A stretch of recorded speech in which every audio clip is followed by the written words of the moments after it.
Second episode में हम देखते हैं कि फा अपना सामान लेकर आजिन के साथ रहने के लिए आ जाती है। तो आजिन उसे कहता है कि यहाँ पर रहने के लिए तुम्हें मेरे ऊपर बिल्कुल भी शक नहीं करना पड़ेगा और मैं तुम्हें जैसा करने के लिए कहूँगा तुम्हें वो करना पड़ेगा। और फिर वो अपने रूम को रोप से 2 पार्ट में डिवाइड कर देता है, जहाँ पर एक साइड फा रहने वाली है और दूसरी साइड आजिन। तो आजिन उसे कहता है कि तुम मेरी साइड बिल्कुल भी मत आना, अगर तुम इस साइड आई तो मैं तुम्हें भूख से मार दूंगा। तो फा कहती है लेकिन ऐसा क्यों? तो आजिन कहता है कि यहाँ पर मेरे शमन का काफी स्केरी सामान है जिसे देखकर तुम्हें डर भी लग सकता है। तो फा कहती है कि मैं किसी से भी नहीं डरती। तो आजिन कहता है कि तुम्हें बाद में पता चलेगा। उसके बाद आजिन सो जाता है, लेकिन फा को आजिन का वो स्केरी शमन का सामान देखकर नींद नहीं आ रही होती है। तो वो वहाँ पर आजिन की बुक्स रीड करने लगती है। फिर सुबह होती है, आजिन ब्रेकफास्ट रेडी करता है, लेकिन वो देखता है कि फा अपने सोफे पर नहीं होती। तो उसे देखने के लिए बाहर जाता है। तो वो देखता है कि फा चेयर पर सो रखी होती है और उसके आसपास बहुत सारी बुक्स होती है। और तभी आजिन फा को डरा देता है। तो फा उसे कहती है कि किसी को जगाने का ये क्या तरीका है, तुम मुझे आराम से भी तो कह सकते थे। तो आजिन उसे कहता है कि तुम्हारे स्कूल का टाइम हो गया, क्या तुम्हें जाना नहीं है? उसके बाद आजिन अपनी मोटर बाइक पर ही फा को स्कूल लेकर जाता है, लेकिन वो स्कूल के पीछे अपनी मोटर बाइक खड़ी कर देता है। तो फा कहती है कि तुमने स्कूल के पीछे मोटर बाइक क्यों खड़ी की? तो आजिन कहता है कि क्या तुम चाहती हो कि तुम्हारे फ्रेंड्स हम दोनों को एक साथ देखें? तो फा कहती है कि हाँ मैं समझ गई। फिर फा वहाँ से जाने लगते हैं, लेकिन आजिन फा का हाथ पकड़कर उसे रोकता है और उसे लॉकेट पहनाता है और उसे कहता है कि तुम इस लॉकेट को कभी भी मत उतारना। तो फा कहती है कि ठीक है। और तभी फा की फ्रेंड्स उन दोनों को साथ में देख लेती है और उन दोनों की फोटो ले लेते हैं। फिर फा क्लास में जाती है तो फा की फ्रेंड्स फा को कहने लगते हैं कि तुम दोनों के बीच में क्या चल रहा है, तुम और आजिन एक दूसरे के बहुत ही क्लोज थे, क्या तुम दोनों एक दूसरे को डेट कर रहे हो? तो फा कहती है कि ऐसा कुछ भी नहीं है। तो खायम कहती है कि मुझे लगता है कि फा आजिन की चापलूसी कर रही है ताकि इसे अच्छे ग्रेड्स मिल सके। और तभी वहाँ पर आजिन आता है और वो फा को सैंडविच देता है और वो कहता है कि मुझे लगता है कि हमें इन्हें सब कुछ बता देना चाहिए। तो आजिन फा को कहता है कि तुम अपने ब्रेकफास्ट के लिए अपने अंकल को परेशान करना कब बंद करोगी? तो खायम कहती है कि अंकल। तो आजिन कहता है कि हाँ मैं फा का अंकल हूँ। फिर आजिन फा को कहता है कि लंच ब्रेक में मेरे पास आना, मुझे तुमसे कुछ फैमिली मैटर डिस्कस करना है। और उसे कहता है कि तुम्हारी मॉम ने तुम्हें टेक्स्ट किया है तो उसे देखना मत भूलना। ये बोलकर वो वहाँ से चला जाता है। फिर फा अपनी मॉम का टेक्स्ट चेक करती है तो उसकी मॉम ने उसे मैसेज किया होता है कि मैंने तुम्हारे अंकल से बात की है, वो काफी टाइम बाद अब्रॉड से वापस आए हैं, तो तुम उसका ध्यान रखना। और बेशक वो तुम्हारा स्कूल में टीचर है, लेकिन तुम उसे स्कूल में कोई भी स्पेशल ट्रीटमेंट एक्सपेक्ट मत करना। ये सुनकर फा के सभी फ्रेंड्स को बिलीव हो जाता है कि आजिन फा का अंकल है, लेकिन फा ये सोचने लगती है कि मॉम मुझे ऐसे मैसेज कैसे कर सकती है। फिर फा आजिन के पास जाती है और उसे कहती है कि तुमने मेरी मॉम के साथ क्या किया है, वो मुझे ऐसे मैसेज कभी भी नहीं कर सकती, उसे तो पता भी नहीं है कि मैं तुम्हारे साथ रहती हूँ। तो आजिन कहता है कि जो कुछ भी हुआ है वो सही हुआ है। तो फा उसे कहते हैं कि कहीं तुमने मेरी मॉम को हिप्नोटाइज तो नहीं कर दिया? तो आजिन कहता है कि हाँ।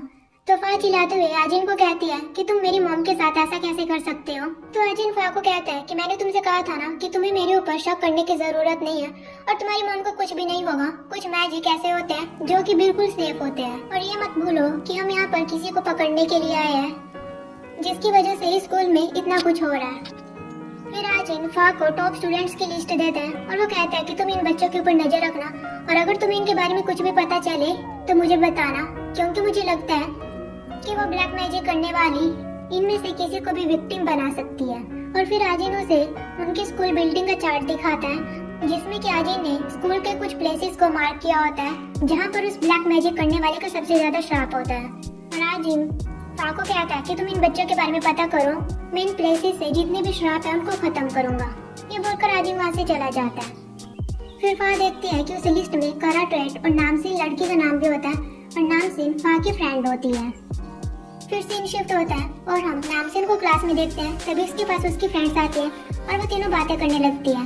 वही हम देखते हैं कि फा ने नामसीन के ऊपर नजर रखी हुई होती है और फिर फा वहाँ से जाने लगती है, लेकिन तभी अचानक से फा को मुंह से ब्लीडिंग स्टार्ट हो जाती है और उसके मुंह से कांच का टुकड़ा निकलता है और फा की ब्लीडिंग बंद ही नहीं हो रही होती है। और तभी वो अपने पीछे मुड़ के देखते हैं तो वहाँ पर नामसीन होती है और फा देखती है कि नामसीन को चारों तरफ से किसी लड़की के हाथों ने घेरा हुआ होता है और वो उसी कांच से नामसीन को अटैक करने की कोशिश करते हैं। लेकिन तभी फा की आँख खुलती है और ये फा का सिर्फ एक ड्रीम होता है। और तभी फा के पास आजिन का कॉल आता है और वो उसे कहता है कि अगर तुम्हारी नींद पूरी हो चुकी हो तो अपना काम स्टार्ट कर देना। और हम देखते हैं कि फा स्कूल के ऑडिटोरियम में कर्स को हटाने के लिए आया हुआ होता है और तभी वो वहाँ पर एक ड्रॉअर में लकड़ी का छोटा सा स्टैचू देखता है और जैसे वो उसे टच करता है वो हिलना स्टार्ट कर देता है और वहाँ पर जितना भी सामान होता है वो भी हिलने लगता है और वहाँ की लाइट्स ऑन ऑफ होने लगती है। और तभी आजिन वहाँ के रूम को बंद कर देता है। फिर हम फा को देखते हैं और वो नामसिन को कॉल करके कहती है कि तुम कहाँ पर हो। तो नामसिन कहती है कि आखिर तुम ये क्यों जाना चाहती हो। तो बस मुझे तुम्हारी फिक्र थी। तो नामसिन कहती है कि क्या तुम्हें मेरी फिक्र इसलिए है कि मैं टॉप स्टूडेंट हूँ। तो फा कहती है कि हाँ। तो नामसिन कहती है कि तुम मेरी टेंशन मत लो, मैं इस टाइम घर पर हूँ। लेकिन तभी फा सुनती है कि नामसिन को उसकी फ्रेंड्स बुला रही होती है। ये सुनकर फा नामसिन को कहती है कि क्या तुम मुझसे झूठ बोल रही हो, क्या इस टाइम तुम स्कूल में हो। तो नामसिन कहती है कि हाँ मैं इस टाइम स्कूल में ही हूँ। और नामसिन उसे कहती है कि मुझे किसी ने वियर्ड नोट दिया था और उसने मुझे म्यूजिक रूम में बुलाया है, तो मैं बस म्यूजिक रूम में जा रही थी। और तभी फा को याद आता है कि आज ही उसे स्कूल बिल्डिंग का जो चार्ट दिखाया होता है उसमें म्यूजिक रूम भी एक कर्स प्लेस होता है। तो वह नामसिन को कहती है कि तुम्हें कहीं पर जाने की जरूरत नहीं है, लेकिन नामसिन उसका कॉल कट कर देती है। फिर नामसिन म्यूजिक रूम में जाती है तो वहाँ की लाइट्स ऑफ होती है। वहीं हम फा को देखते हैं जो कि नामसिन को देखने के लिए म्यूजिक रूम में जाने लगते हैं। और तभी वो रास्ते में देखती है कि किसी ने मीटर बोर्ड की वायर्स निकाल दी होती है। और तभी फा वहाँ की लाइट्स ऑन करती है और जैसे ही वहाँ की लाइट्स ऑन होती है तो नामसिन देखती है कि म्यूजिक रूम में किसी लड़की ने सुसाइड किया होता है। और ये देखकर वो बहुत ही ज्यादा घबरा जाती है। और उसके बाद फा भी म्यूजिक रूम में पहुंच जाती है और वो जैसे कैसे नामसिन को संभालती है, लेकिन वो भी उस डेड बॉडी को देखकर बहुत ही ज्यादा घबरा जाती है। फिर सीन शिफ्ट होता है और हम फा को घर पर देखते हैं और वो नामसिन से वीडियो कॉल पर बात कर रही होती है और उसे कहती है कि तुम्हें टेंशन लेने की जरूरत नहीं है, अब सब कुछ सही है। लेकिन नामसिन उसे कहती है कि मैं इस इंसिडेंस को भूल ही नहीं पा रही हूँ। तो फा कहती है कि थोड़ा टाइम लगेगा लेकिन सब कुछ सही हो जाएगा। फिर फा आजिम के पास जाती है तो आजिम उसे कहता है कि तुम्हें टेंशन लेने की जरूरत नहीं है, तुम्हारी फ्रेंड बिल्कुल ठीक है, उसे कुछ भी नहीं होगा। फिर आजिम फा से काराट्रेट नाम की लड़की के बारे में पूछता है कि क्या वो तुम्हारी फ्रेंड है। तो फा उसे कहती है कि हम 10th ग्रेड तक फ्रेंड्स थे लेकिन उसके बाद हम अलग हो गए। तो फा कहती है कि ये सब छोड़ो, ये बताओ कि अब हम क्या करने वाले हैं। तो आजिम उसे कहता है कि सैटरडे को स्कूल में बेस्ट टीचर्स बच्चों की क्लास लेने वाली है, तो वहाँ पर स्कूल के टॉप स्टूडेंट्स जरूर आएंगे। तो हम उन स्टूडेंट्स में देखेंगे कि क्या किसी को कोई प्रॉब्लम तो नहीं है, क्योंकि उन्हीं बच्चों को वो ब्लैक मैजिक करने वाली अपना विक्टिम बना रही है। तो फा कहती है कि ठीक है। फिर सीन शिफ्ट होता है और हम देखते हैं कि बच्चों की वही क्लास चली होती है और तभी एक लड़की फा के पीछे आकर बैठ जाती है और वो फा को काफी अजीब तरीके से बोल रही होती है। आज इस चीज को नोटिस कर लेता है तो वो फा को मैसेज करके कहता है कि तुम पीछे मुड़कर मत देखना, किसी ने तुम्हारे ऊपर नजर रखी हुई है। और तभी वो लड़की आजिन के पास जाती है और उसे कहती है कि मुझे स्टमक एक हो रहा है तो मुझे वॉशरूम जाना है। तो आजिन उसे भेज देता है, लेकिन उसके बाद फा और आजिन उस लड़की को फॉलो करने लगते हैं। फा उस लड़की के पीछे वॉशरूम पहुंच जाते हैं और तभी वो लड़की फा को अपने साथ टॉयलेट रूम में खींच लेती है। और तभी वहाँ पर आजिन भी पहुंच जाता है और वो लड़की फा को कह रही होती है कि तुम्हें डरने की जरूरत नहीं है, मैं तुम्हें प्रोटेक्ट कर रही हूँ। वहीं आजिन कह रहा होता है कि मुझे पता है कि यहाँ पर कोई है, अगर तुम बाहर नहीं आओगी तो मैं टॉयलेट रूम का दरवाजा खोल दूंगा। और तभी वो लड़की दरवाजा खोलती है और वो आजिन के ऊपर पानी फेंकने लगती है और वो उसे हिट भी करती है और साथ ही वो उसके ऊपर कुछ चावल के दाने फेंकने लगती है। फा उसे रोकने की कोशिश करती है लेकिन वो लड़की रुक ही नहीं रही होती है। फिर सीन शिफ्ट होता है और हम उन तीनों को साथ में देखते हैं। तो आजिन उस लड़की को कह रहा होता है कि तुम्हारा नाम तो ईवा है ना और तुम 5th ग्रेड से हो। तो ईवा कहती है कि हाँ और वो कहती है कि मुझे माफ कर दो, मैंने तुम्हारे साथ ऐसा किया। तो आजिन कहता है लेकिन तुमने ऐसा क्यों किया। तो ईवा कहती है कि मुझे तुम बहुत ही अजीब लग रहे थे और तुम हमेशा फा के साथ रहते थे। फा एक टॉप स्टूडेंट है और मुझे लगा था कि यहाँ पर जो कुछ भी हो रहा है उसमें तुम इन्वॉल्व हो। तो आजिन कहता है कि तुम्हारा दिमाग तो ठीक है ना, क्या तुम्हें मैं ऐसा लगता हूँ जो कि लोगों को मारता है। तो फा आजिन को कहती है कि इनफैक्ट जब मैंने तुम्हें पहली बार देखा था मुझे भी ऐसा ही लगा था कि तुम इन चीजों में इन्वॉल्व हो। तो आजिन कहता है कि अपनी बकवास बंद करो, मैं ही तुम्हें प्रोटेक्ट कर रहा हूँ। तो आजिन ईवा को कहता है कि क्या तुम अकल्ट क्लब की प्रेसिडेंट हो और वहाँ पर सिर्फ एक ही मेंबर है जो कि सिर्फ तुम हो। तो ईवा कहती है कि हाँ। तो ईवा आजिन को कहती है कि हमारे स्कूल में जो कुछ भी हो रहा है क्या वो ब्लैक मैजिक की वजह से हो रहा है, क्या यहाँ पर कोई ब्लैक मैजिक कर रहा है। लेकिन आजिन उसे कुछ भी नहीं बताता और वो फा को कहता है कि तुम्हें भी इसे कुछ भी बताने की जरूरत नहीं है। ये बोलकर आजिन वहाँ से चला जाता है।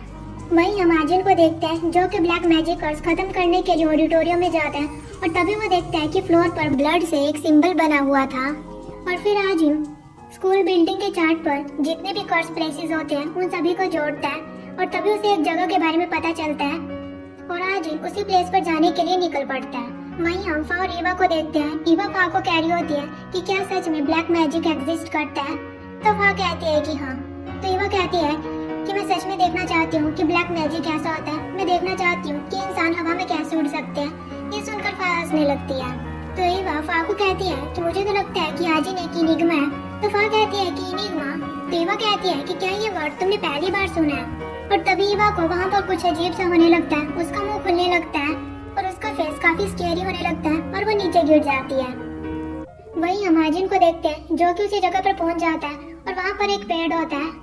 फिर हम स्कूल के बच्चों को देखते हैं जिनकी क्लास चली हुई होती है और तभी उनके क्लास की विंडो से एक बर्ड टकरा जाता है और वो मर जाता है। ये देखकर वो सभी स्टूडेंट्स घबरा जाते हैं और तभी वहाँ पर सभी स्टूडेंट्स को वॉमिट स्टार्ट हो जाती है।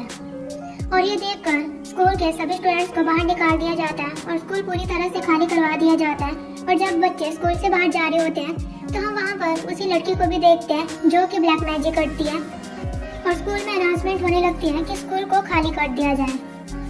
और आजिन इस अनाउंसमेंट को सुन लेता है। ये सुनकर वो वहाँ से वापस आने लगता है और तभी उसे वहाँ पर किसी डिवाइस की आवाज आने लगती है और आजिन उस पेड़ के नीचे एक पत्थर देखता है जिसमें कि कपड़ा बांधा होता है। और जब आजिन उस कपड़े को उठाता है तो वहाँ पर एक कैमरा होता है जिसमें लिखा होता है, हेलो आजिन, क्या तुम अभी भी इनिग्मा को ढूंढ रहे हो। और तभी आजिन को एक अजीब सी ताकत फील होती है और वो दूर जाकर गिरता है।